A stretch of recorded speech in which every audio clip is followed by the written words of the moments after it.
하나님 말씀은 요한복음 1장 35절부터 42절까지 말씀입니다. 제 성경은 142페이지입니다. 요한복음 1장 35절로 42절까지입니다. 같이 읽습니다. 또 이튿날 요한이 자기 제자 중 두 사람과 함께 섰다가 예수께서 그니심을 보고 말하되 보라 하나님의 어린 양이로다. 주 예수가 그의 말을 듣고 두 제자가 그의 말을 듣고 예수를 따르거늘 예수께서 돌이켜 그 따르는 것을 보시고 물어 이르시되 무엇을 구하느냐 이르되 랍비여 어디 계시오이까 하니 랍비는 번역하면 선생이라. 예수께서 이르시되 와서 보라. 그러므로 그들이 가서 계신 데를 보고 그날 함께 거하니 때가 10시쯤 되었더라. 요한의 말을 듣고 예수를 따르는 두 사람 중에 하나는 시몬 베드로의 형제 안드레라. 그가 먼저 자기의 형제 시몬을 찾아 말하되 우리가 메시아를 만났다 하고 메시아는 번역하면 그리스도라. 데리고 예수께로 오니 예수께서 보시고 이르시되 내가 요한의 아들 시몬이니 장차 게바라 하리라 하시니라. 게바는 번역하면 베드로라. 전도서에 보면은 천하범사의 때가 있고 그리고 모든 것이 목적이 이룰 때가 있다. 이 세상의 모든 것들은 기한이 모든 것이 있는 것이라. 우리 피조물들에게는 무한정한 기한을 준 것이 아니라 어느 정해져 있는 기한이 있는 거예요. 우리가 그 기간이 언제인지 모르는 것이, 우리 생명이 끝나는지가 우리가 언제인지 모르는 거예요. 그러면서 모든 목적이 이룰 때가 있다. 목적도 이룰 때가 있다. 우리 삶 속에 하나님께서 주어진 그러한 시간 속에서 하나님께서 나를 통해 하시고자 한 뜻이 무엇인지 목적을 찾아야 되고 이걸 깨닫는 것이 우리 인생의 굉장히 큰 축복인 것이에요. 그리고 전도서 3장 5절에 보면 돌을 던질 때가 있고 돌을 거둘 때가 있으며 안을 때가 있고 아는 일을 멀리할 때가 있다. 필요할 때가 있고 필요 없을 때가 있다. 그 말씀인 것이죠. 사람은 인생을 살아가면서 발을 들여 놓을 때와 발을 뺄 때, 물러날 때를 정확하게 분별하는 지혜가 참으로 필요한 것이. 그런데 이것이 결코 쉬운 일이 아닌 것이에요. 그런데 오늘 본문의 침례 요한은 그 처신을 정확하게 분명하게 했습니다. 사람들이 수도 없이 이제는 침례 요한에게 왔다가 예수님께로 돌아가는 것이에요. 예수님이 침례를 준 건 아니지만 제자들이 주지만 침례 받으러 예수님께 몰려가는 거예요. 그러니까 옆에 제자들이 전부 사람들이 더 예수님께 다 몰려갑니다. 그렇게 이야기했을 때 침례 요한은 말하기를 그는 흥해야 되겠고 나는 쇠해야 될 것이다.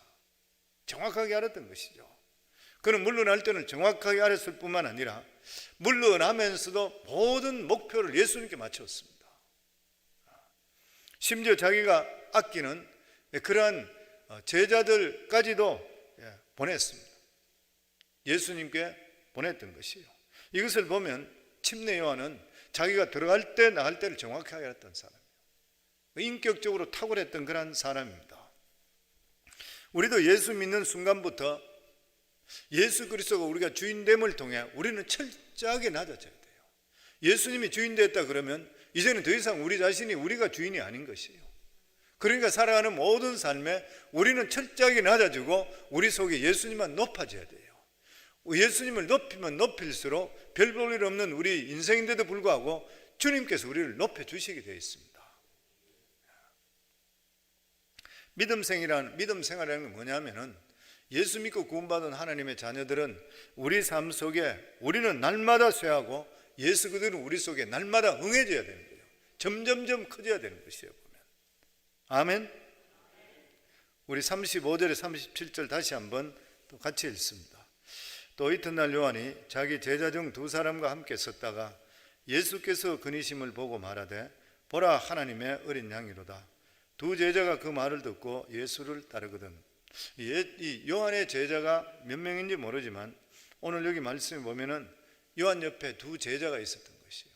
그 요한 옆에 두 제자가 있었다는 것은 선생하고 제자가 둘이 옆에 있다는 이 두 사람은 누가 말하더라도 핵심적인 사람, 요한의 제자들에게 핵심적인 사람. 그런데 이 두 사람이 누구냐 하면은 40절에 보면 안드레와 요한이었다. 안드레 요한이었다. 우리가 생각할 때에 예수님의 제자들은 어부 출신이고 불학무시겠다 이렇게 전부 생각하는데, 근데 실제적으로 이 요한의 제자까지 되었다는 것을 볼 때는 영적으로 관심이 많았던 사람입니다. 그리고 새로운 시대가 오기를 원했던 사람, 그냥 적당히 살던 사람이 아니라 마음속에 뭔가 열망이 많았던 사람이에요. 그리고 하나님 앞에 바로 서기를 원했던 사람, 예수님, 그러니까 요한의 제자가 됐잖아요. 그런데 이렇게 자기 옆에 있는 귀한 제자들을 보냈던 것이에요. 실제적으로 이 사람들은 그 당시에 이 로마 시대였었는데, 로마 시대 때 이스라엘 백성들은 로마의 압제하에 있을 뿐만 아니라 이 사람들은 여러 가지 살아가는 것이 힘들었습니다. 그 이유가 뭐냐면 세금이 굉장히 높았던 거예요. 세금이 높았는데 두 가지 세금이죠. 하나는 종교세고 하나는 조세. 조세는 로마 정부에 보내는 그런 그거죠. 그걸 이제 세리들이 돈을 착취해서 문제가 일으켰던 것이죠. 그리고 종교세, 대제사장과 부패한 관리들 뭐 이런 사람들이 그냥 이스라엘 민족들이 거두는 것이에요, 보면. 근데 이게 굉장히 과중했는데 어떤 기준이 없었다 그래요. 얼마를 거둬야 되고 어떤 기준을 막 늘렸다 높였다 지 마음대로 해버리는 것이에요. 굉장히 살기가 힘들었던 것이에요. 그러니까 사람들이 거기에 대해서 반발해서 두 저항 세력이 나누어져 있습니다. 하나는 에세네파, 우리가 많이 들었잖아요. 에세네파죠. 바리새, 사두개인, 그리고 에세네파. 사두개파는 정치적인 사람, 권력을 가지고 있는 사람, 보통 이런 사람이 사두개파예요. 바리새인들은 믿음적으로 살려고 하는 사람, 한 6천 명 정도 했다도 그러죠. 대단했던 사람이 어쨌든 바울도 거기에 속해져 있지만. 그리고 에세네파라고 이야기한다면 이 사람은 현실 도피자들입니다. 이 사람들은 세상이 이게 썩었다, 얼마 있으면 종말이 온다, 그 종말주의자죠. 사해 쪽 그쪽 편에서 어떤 집단적으로 신앙 공동체를 만들어 살던 사람입니다. 이 사람들은 아침부터 저녁까지 하나님 말씀 듣고 배우고 그리고 기도하고 그러고 나서 농사 짓고 일하고 이러던 사람들이었어요. 극단적인 종말주의다. 그 다음에 하나가 뭐였냐면 열심당이 있었습니다. 가룟 유다가 속해져 있었던 그러한 것이죠. 여기에 모인 모든 사람들은 무력혁명을 통해서라도 정치적으로 로마를 이기고 회복해야 된다. 가룟 유다가 배반했던 그러한 이유가 열심당원이었는데 예수님을 통해서 새로운 세상이 올 거라 생각했는데 예수님의 나라는 하늘나라를, 이게 자기하고 안 맞았던 거예요. 지금까지 3년 동안 따라다녔는데 헛것을 짚었던 거예요. 자기 생각과 틀렸던 것이에요, 보면. 그런데 이런 시기 때에 침례 요한이 등장했습니다. 침례 요한이 이런 시기 때에 회개하라 천국이 가까웠니라 이것을 말씀하면서 선지자가 나왔는 거예요. 그 사람들이 열광하고 따랐던 것이에요. 자기들 마음속에 새로운 희망이 생겼던 것이에요.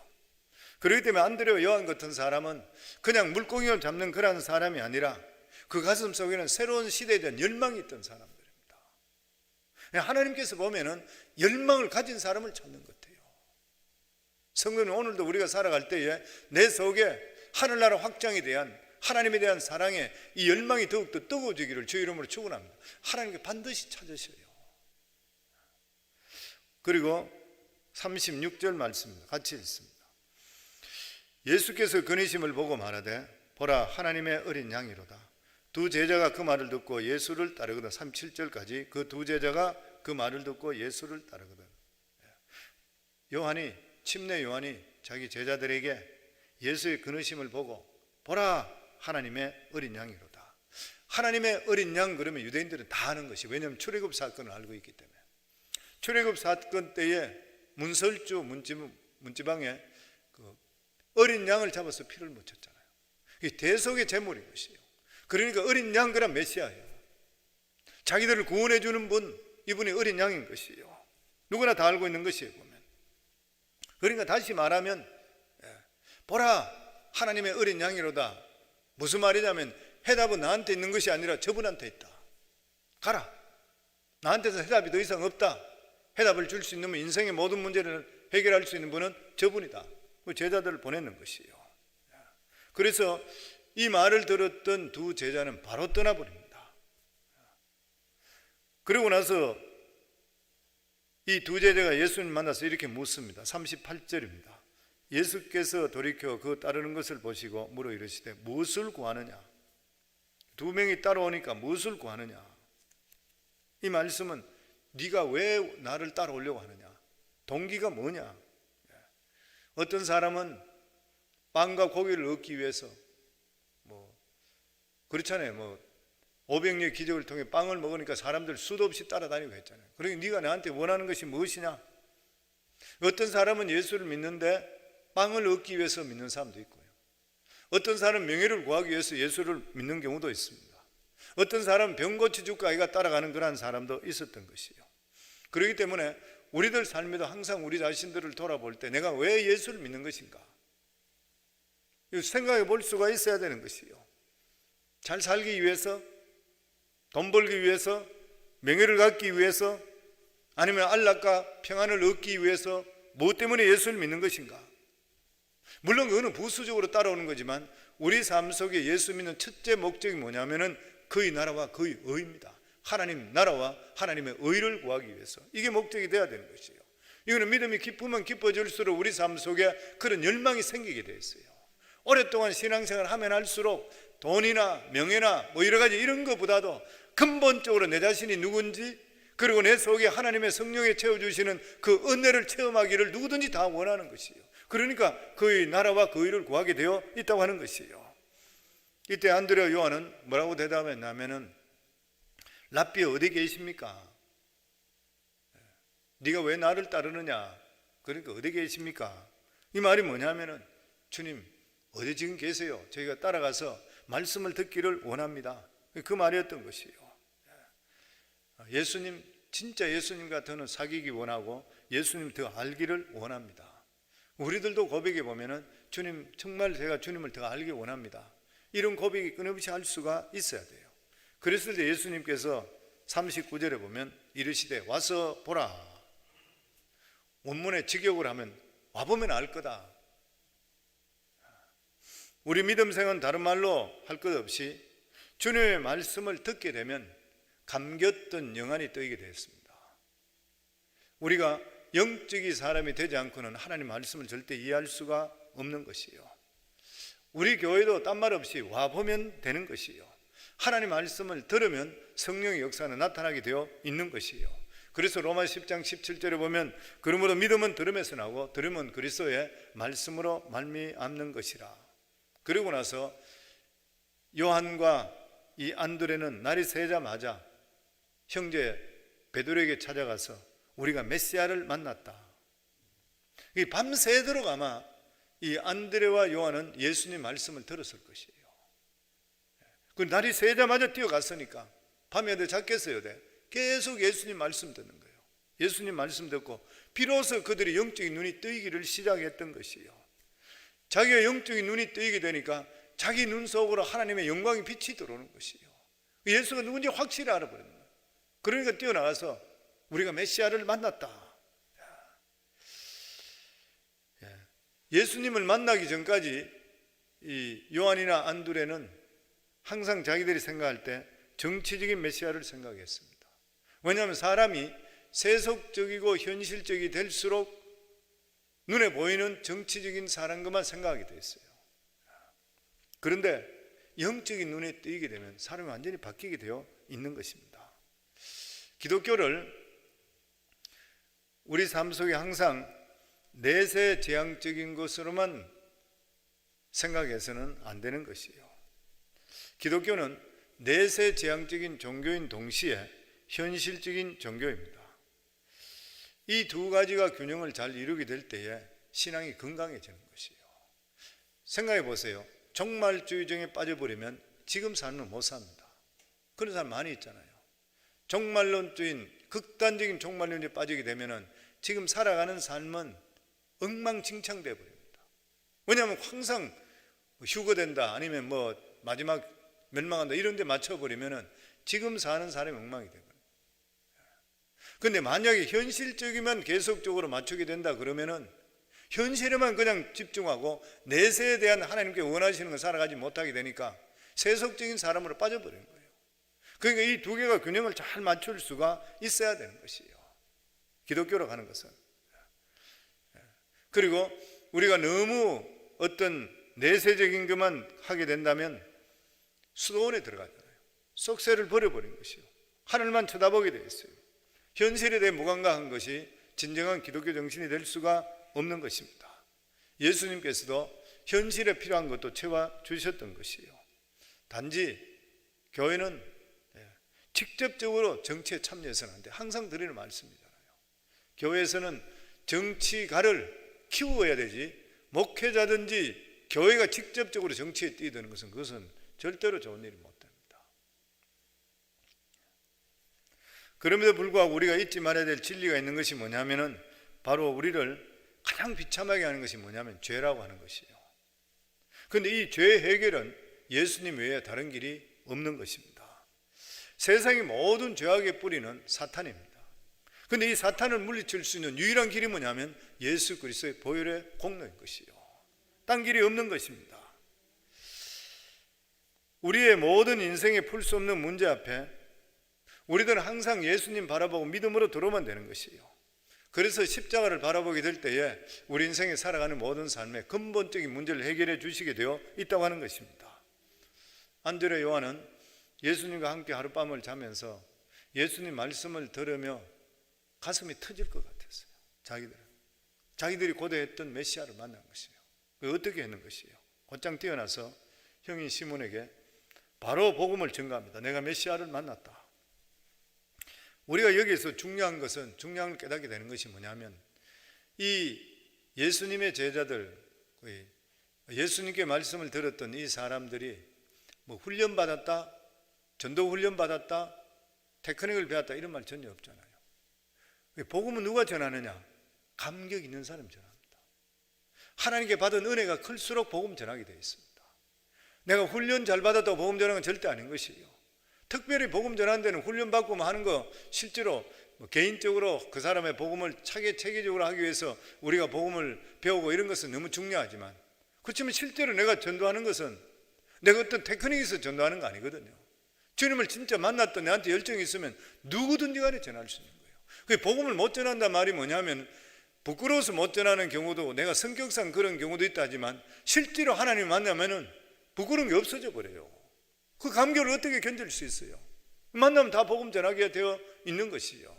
사람들 보고 복음을 잘 못 전한다 그러면 문제 있는 것이죠.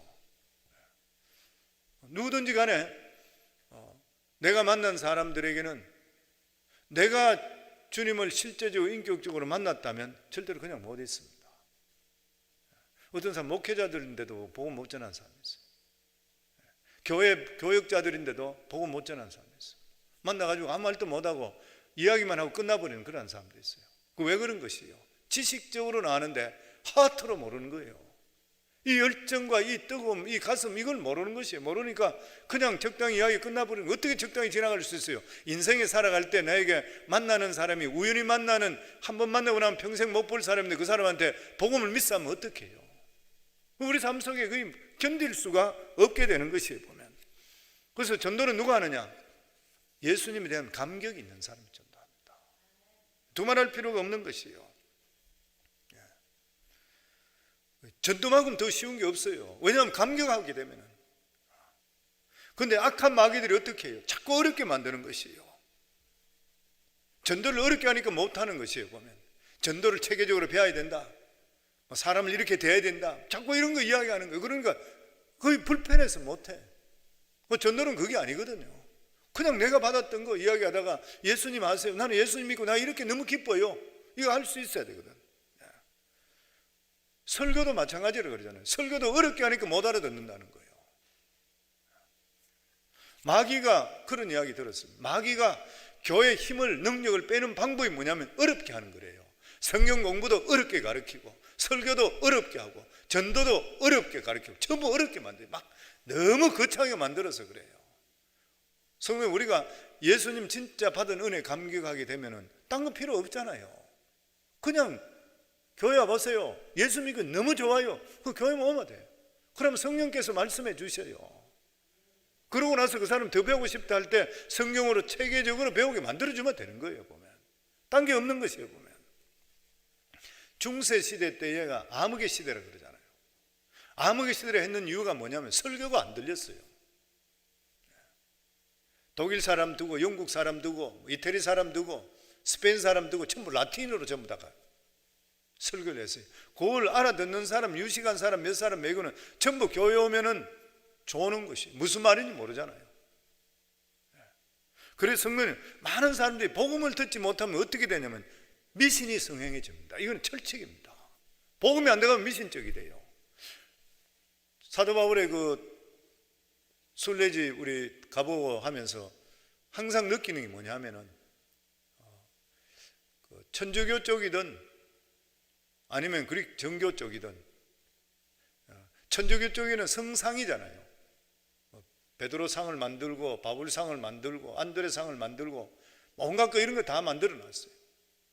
그러니까 사람들이 거기 가서 물론 나와서 예배도 드리지만 거기 가서 막 입 맞추고 그리고 발바닥에 발이 다 닳고 뭐 이렇잖아요. 계속 성상이 눈에 보여야 돼요. 성상. 왜냐하면 말씀이 들더라 그래요. 그리고 그리스 정교는 어때요? 성물이잖아요. 성물. 가보시면은 예배당에 들어가보시면 한쪽 구멍에 전부 유리로 이래 만들어서 보면은 성인들의 죽었던 해골 뼈다귀 뭐 이런 거 있잖아요. 죽은 눈 이런 것들 전부 다 두고 나서 거기 가서 전부 절하고 뭐 그거하고 다 지나가요. 눈에 보는 거예요. 계속적으로 이 사람들은. 그러니까 왜 그래야 되냐 하면 하나님 말씀이 계속적으로 들어오지 않게 될 때는 눈에 보이는 걸 계속 찾는 거예요. 그래 성상 성물을 찾게 돼 있어요. 보면.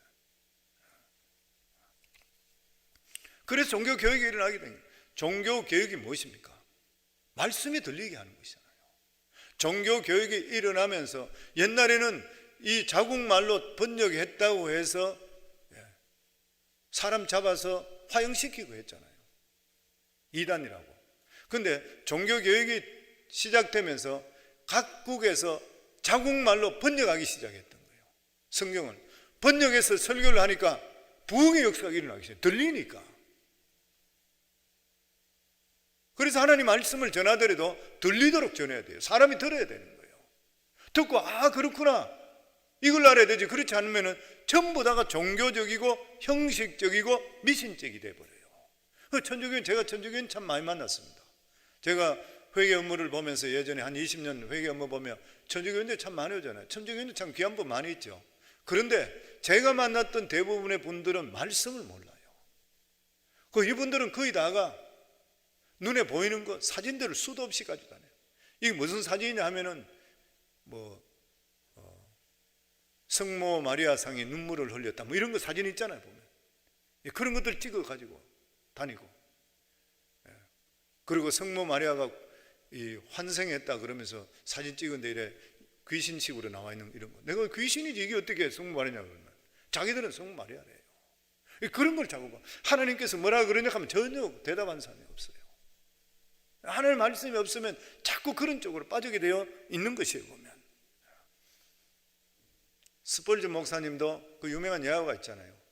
주일날 설교문을 꼭 설교하기 전에 저녁에 그전 날 저녁에 하인 집에서 일하는 하인을 불러서 자기가 설교하는데 못 알아들으면 그걸 꼭 고친다 그러잖아요. 다 알아듣게 쉽게끔 그렇게 했다는 것이에요. 마귀는 설교도 전도도 어렵게 만드는 것이에요. 훈련받아야 전도할 수 있다. 자꾸 엉뚱한 소리 하는 것이에요. 성령 전도는 내가 받았던 은혜를 그냥 전하면 돼요.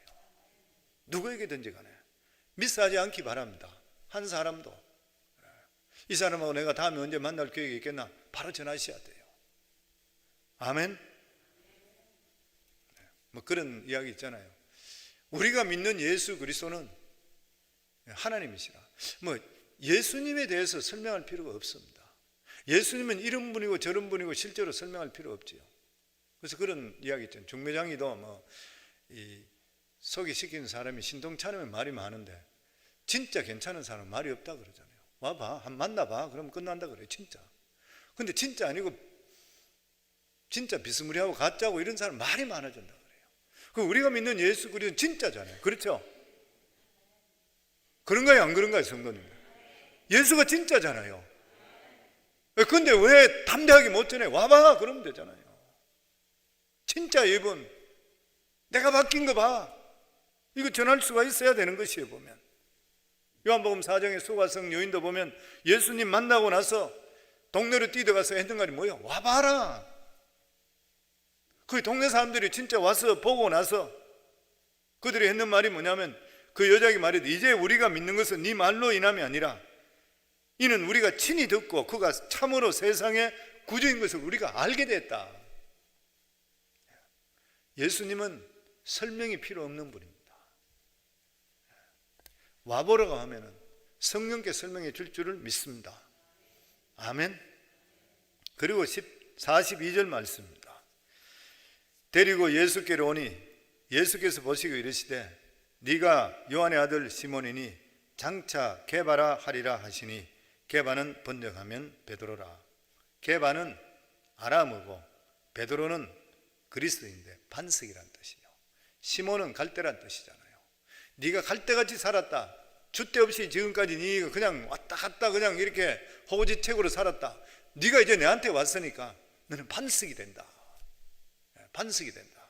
그러면서 마태복음 16장 18절로부터 보면 또 내가 내게 이르노니 너는 베드로라. 내가 이 반석 위에 내 교회를 세우리니 음부의 권세가 이기지 못하리라. 내가 천국 열쇠를 내게 주리니 내가 땅에서 무엇이든지 매면 하늘에서도 매일 것이요 내가 땅에서 무엇이든지 풀면 하늘에서도 풀리리라. 별 볼 일 없는 사람이 예수 만나서 인생 일등에 변화되는 거예요. 성도님, 우리가 예수만 진짜 만나게 되면 우리 인생은 완전히 바뀌게 되어 있습니다. 삶이 바뀌게 되어 있고 내 인생의 목표가 바뀌고 다 바뀌는 것이에요. 보면 별 볼 일 없는 시몬이 그랬잖아요. 갈대 같은 사람이 예수 만남을 통해 너의 베드로라. 내가 이 반석 위에 네 이름 위에 반석 위에 내 교회를 세우리니, 천주교의 초대 교황이 베드로잖아요. 그래서 음부의 권세가 이기지 못하리라. 천국 열쇠를 주리니 내가 땅에서 무엇이든 풀면 하늘에서, 이런 놀라운 은혜를 진짜 별 볼 일 없는 어부가 받았는 거예요. 그러니까 이런 걸 보면 우리가 늘 희망이 있어요.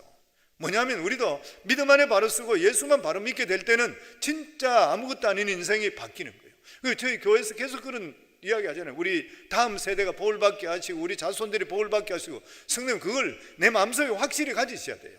그리고 끊임없이 시인하시고 끊임없이 기도하셔요. 그럼 별 볼 일 없는 인생, 별 볼 일 없는 집안이라도 하나님께서 높여주시게 되었어요. 예수를 만나게 되면 사람의 이름이 바뀌고 인생이 바뀌고 인격이 바뀌고 기질이 바뀌게 되었습니다. 기질이 바뀌는 것이죠. 왜냐하면 야곱 같은 사람은 사기꾼 기질이잖아요.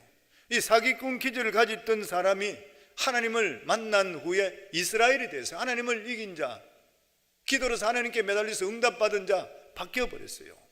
예수를 핍박하던 사울도 예수 그리스도를 만나고 나서부터 복음을 위해서 목숨을 던지는 그런 사람이 되었어요. 누구든지 예수 그리스도를 믿게 되면 새 사람이 되는 것이에요. 우리가 예수 믿게 되면 옛날 세상, 그 세상 이름은 그대로 가지고 있습니다. 근데 영적인 이름은 바뀌게 되어 있어요. 하나님께서 우리에게 베드로라도 부르고 요한이라 부르고 우리는 바뀌게 되어 있습니다. 성도는 우리가 알고 있는 이 예수 그리스도는 하나님이시잖아요.